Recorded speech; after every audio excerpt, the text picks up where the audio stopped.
Hi.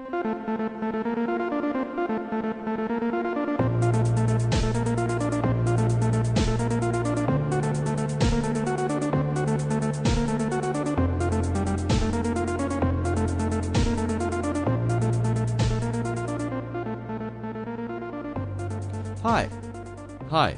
Hi. Hi. Hi. Hi. So today we're going to talk about culture. Culture basically is what makes one group of people different from the other in some way. So for example, a group of people have a kind of art, or a group of people maybe have a certain kind of food that they usually eat, or they have a kind of music, or some custom. Custom means what they usually do, things they often do, or what is normal for them. Maybe the kind of ideas they have. All of this is culture. So we have many different cultures in the world. I'm going to focus on American culture. Okay? So it's very different than, for example, Chinese culture. There are some things that are very, very different. Inside of a country, though, you also have culture. American culture, yes. But you also have, for example, Northern American culture, Southern American culture, Eastern and Western American culture. So there are many, many different cultures. So a culture isn't only one country. It can also be smaller. So today I'm going to talk about some American culture. And I want to talk about some general things. If I say something about culture today, it doesn't mean that it is always true about America. That's very important. If you think what I say is always true, then you will think, every American person will do this, so I need to remember. No. Some American people will not. In fact, many will not. But I'm just going to talk about general American culture. Maybe what is common. Okay, that's important. That's important. All right. So let's just get started and talk about food and eating in America. First, food and eating. Okay. So when we eat, let's say at a family meal, a family is eating together. There are some important things that are special about the culture. One is table manners. The table manners are pretty strict. Strict basically means you can't break the rules. What is table manners? Table manners just means what you cannot do at the dinner table when you eat, or what you should do, your behavior at the dinner table. Those are manners. And the idea is you need to be polite. So let me talk about a couple of those.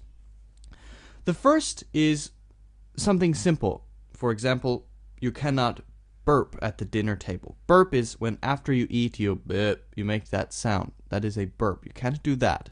It's very rude if you do that. If you really, really need to, you can sort of very quietly. And as long as you don't make a noise, it should be okay. But if you do it very loudly, that's not good. Also, you can't put your elbows on the table. If you put your elbows on the table, people will think you're too relaxed. Actually, in many families, you can't be too relaxed at the dinner table. Many families like to have a little bit more calm, quiet, and sitting up straight kind of dinner, and not very, very relaxed. Okay? Another thing is that you cannot reach to get something that's near someone else. So if somebody reaches across me like that to take some food from the table, in American culture, I will think, that's very rude. What are you doing? Right? That's very terrible. Again, that's only in American culture. In China, that's very okay, right? You reach to get something. No problem. In fact, that was a little bit strange for me at first. Now it's no problem. But if you do that in America at the dinner table, it's a big deal. That means it's a big problem. So instead, you need to ask for something that you want. You can say something like, Could I please have the potatoes? Could I please have some more salt? Could you pass me some orange juice? Like that. You need to ask for everything that you want instead of reaching for something. Because if you put your arm in front of others and the other person is eating, they will feel very uncomfortable, right? Maybe something fell off of your arm onto the plate and now it's in the food. So it's not very good. Okay, so now let's talk about the difference in the plate size, let's say between America and China. In China, the plate of your food is very small and everything is in the middle. In America, the plate is very big and the food maybe is in the middle, but maybe not. Maybe it's somewhere else. The most important location for food in America is on my plate. That's the big difference. The plate is the most important part. I have my food on my plate. So in China, you sort of have everyone's food in the middle and I take what I need. Or, if I want to be very nice, I take some and give it to you, and then I take some and give it to myself. That shows that I'm being very nice. But in America, it's very different. If I take something and give it to you, you will think, why are you giving me food? That's very strange. If I want some food, I will ask for some food. Don't give me food unless I ask you. So that's a very common and big difference between the two, America and China. So you have a big plate and you don't think about anything else outside of your plate. I don't care about this person and their food. I don't worry about it. I don't care about this person and their food. I don't care about what's in the middle. I have my plate. And when I finish my food on my plate, maybe I can get more if I feel hungry. So on the plate, you have something called helpings. So for example, here is some potato, mashed potatoes maybe. Here's a piece of chicken. In America, the pieces are big. You need to cut everything because you have a knife and a fork, right? So the pieces are much bigger. No small pieces, no chopsticks, right? So a big piece of chicken and vegetables. So potatoes, vegetables, and chicken. I have one helping of each on my plate. So, for example, if I finish my chicken and I finish my vegetables, maybe I don't want more chicken, but I want more vegetables. So I can say maybe to my mom or whoever, could I please have another helping of vegetables? So it means I want more vegetables on my plate. I can't just take it usually. I ask for another helping. And again, maybe the food is in the middle. Maybe not. Maybe my mother or whoever needs to go over there with my plate to get more vegetables. So it's a very different style. I focus on my plate, and I don't think about the others near me. Okay, also in America we have courses. A course is a difference between the food you eat, almost like a level of food you eat. So first you have maybe a salad. You start with a salad. Sometimes that's called a starter. And usually at a restaurant too, you will start with a salad. You just get a salad and you eat that. Again, a salad must have vegetables and lettuce usually. So you have a salad and then maybe you get the main course. The main course is the main food you will eat. It doesn't only mean one food. It means maybe several foods together. Chicken and vegetables and potatoes together. That's the main course. Now, sometimes there's another course, another kind of food. Maybe beef and rice and maybe some kind of other dish. So that might be another course. Usually not. Usually it's a salad, maybe, and then the main course, and then a dessert. Dessert is always last. So sometimes in China, I notice if there's something sweet on the table, and if there's something like chicken on the table, just eat some sweet, eat some chicken, eat some sweet, eat some chicken. It doesn't matter. In America, it would be very strange to do that. First, you need to eat savory foods, usually. Savory means not sweet, so like chicken, like potatoes. And after you finish all the savory foods, then you can change. Then you can eat maybe apple pie or some chocolate cake, something sweet. The sweet thing must be, only at the end. Anything with sweetness inside is usually the last course or the dessert after the meal. Another really important thing about eating in America is about individuality or independence. That's a big part of American culture, being independent. You cannot push people to do other things, and if you do, they will feel very uncomfortable. So, for example, I said somebody puts a piece of food on your plate, and you didn't ask for that. That would be very rude. Or maybe I'm having dinner at a friend's house, and the friend says something like, "Oh, please eat more food. Eat more food. You must eat more." That would be very rude also. Again, in America. I know in China it's very good. In America you can't do that. That would be rude. It means if I do that, I'm pushing you. I'm forcing you to have some choices. Instead, if I want to be very nice in America, I can say something like this: help yourself. Take whatever you want. Or sometimes, make yourself at home. Make yourself at home means this is your home, just relax, do what you want, you have freedom. Help yourself means I won't tell you what to take. You can take anything you want. Help yourself. So giving people choices is more important and makes the host look more kind and more nice than pushing things.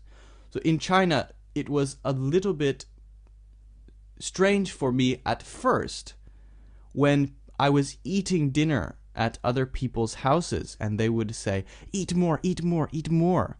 So my American feeling is, I don't want to eat more. I'm finished. Why do I need to eat more?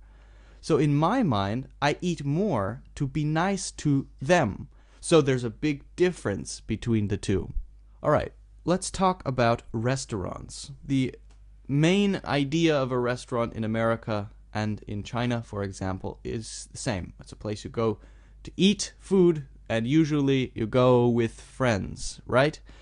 But there are some small differences, and I'll tell you some differences that I noticed. So, one of the most obvious things that you will see at a restaurant in America is really, really friendly people. Everyone at the restaurant must be very, very, very friendly. Especially the waiter must be very friendly. And there's a reason, which I will tell you. So in China, sometimes friendly, sometimes not, and it doesn't really matter, right? And one thing I noticed in China is that sometimes the waiter it doesn't seem very important. Sort of, they come, they get the order, or they ask what you want. You tell them what you want. I want this and this and this. They go away. They come back. They give you your food very quietly, and they go away again. And you don't think about them. But in America, if you eat at a restaurant, sometimes the waiter is the center of the conversation. The waiter will come to the table and say, "Hello everyone, how are you doing this evening? My name is, and if there's anything you need, please let me know." Maybe the waiter will say a joke, say something funny, and we're all ha ha ha laughing at the waiter. So sometimes the waiter is the center, and again, very, very nice. So why? What is the reason for this difference? The reason is something called tips. Tips is a huge part of American service. So a waiter is in service. That's the kind of work. A waiter, a bartender, it's a kind of service work. Okay, so usually people who do some service like this get tips. Tips means extra money that's not the bill, just for them, just for you. just for the waiter. So if the waiter is very, very friendly and the food comes fast and everything is perfect and you like their personality, you will tip them more. Usually a tip is 15 or 20% of the bill. So if the bill is $100, then you would add $15 or $20 to the bill. But that $15 or $20 you give directly to the waiter or put it on the table when you go. If the waiter is super good, you feel so happy that you want to give more. Some people tip 50%, a lot. So it depends on the situation and how good the waiter is.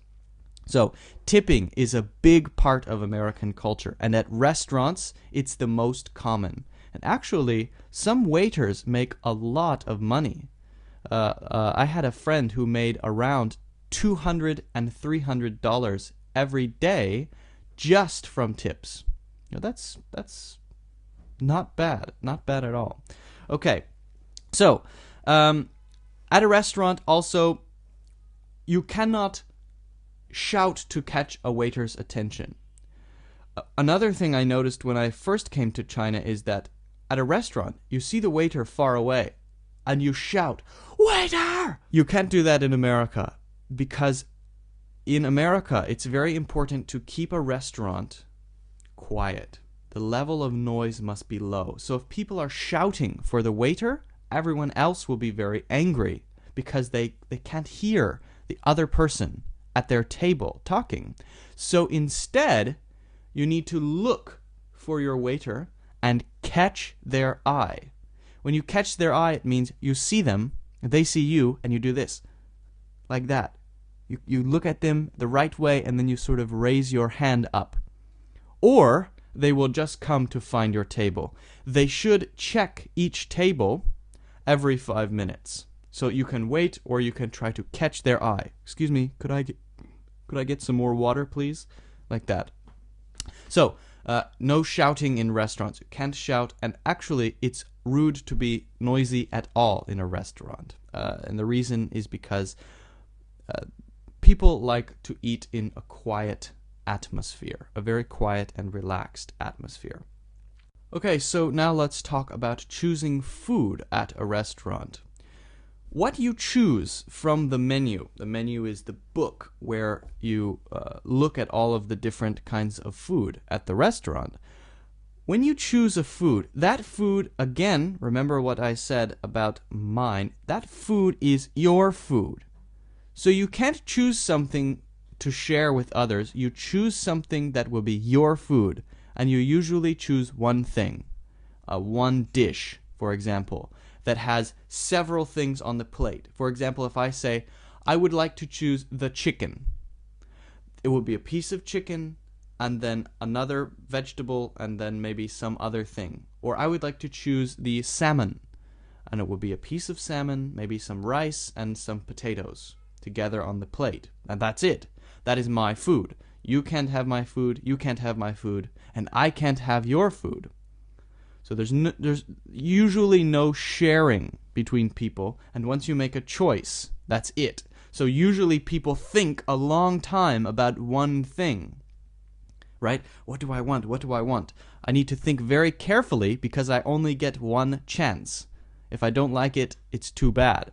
This is a big difference from the Chinese style, where usually you go to a restaurant and everyone will share in the middle, and so you don't really need to think about maybe it won't be good. You just sort of look at the menu and I like this one, how about this one, this one, this one, and this one, and this one, and this one. Okay. You don't need to think so much. You sort of just choose. And actually, I really like that, because if you make one small mistake in American restaurants, you feel terrible because you spent a lot of money, right? And you can't change. You just need to eat that food, usually. You can order more if you want, but again, you need to pay for another one, and it will be expensive. Let's talk about the environment of the restaurant. Remember, I said that the sound level must be a little bit low. It needs to be quiet so that people can enjoy their meal. But also, usually, the what it looks like. The atmosphere needs to be very comfortable too. And you need to feel like at your table that my table is the only place here. And I don't need to think about the other tables, right? So again, it's quiet and the lights will be low. And maybe the color of the tables will be a little darker. And maybe there will be a candle or something sometimes. So there is a lot of emphasis or stress, or it's very important for the restaurant to have a very relaxing atmosphere, to have good food but also have relaxing atmosphere, a nice atmosphere. You can't have bright lights, you can't have a lot of noise, and if there's music it needs to be quiet. Not always. Some restaurants are more noisy, but many restaurants like to have a very quiet atmosphere in America. Okay, let's talk about paying the bill. A lot of people ask me about this, and I know that in China one person will offer to pay the bill every time, and it would be strange to do AA. AA means that everybody pays their share, but if friends go to a restaurant together and everyone is on the same level, it's very, very normal to have each person pay for themselves or do AA. But we don't say AA. I heard that for the first time in China. I didn't hear that before. We say going Dutch. Going Dutch means if there are two people, it's 50-50, right? Or if there are many people, one person will say, let's split the bill. Split the bill means there are 5 people will pay for themselves, or 1/5 of the bill. Okay, split the bill. Sometimes one person will pay. It does happen. Maybe it's a birthday party or something, or some special thing. They will say, don't worry everyone, I got the bill, or I've got the bill, or I'll get it. That means I will pay for everything. I will pay for everything. Nobody needs to. And if somebody does that, you don't fight or something, you just say, okay, thank you, like that. But usually, split the bill. That's the most common thing. Okay, so if you have any questions about this, about culture, if you want to say any other differences between American and Chinese culture, or if you're interested in taking classes with me, you can let me know on WeChat. And next time we will be talking more about American culture. Okay, so I will see you next time.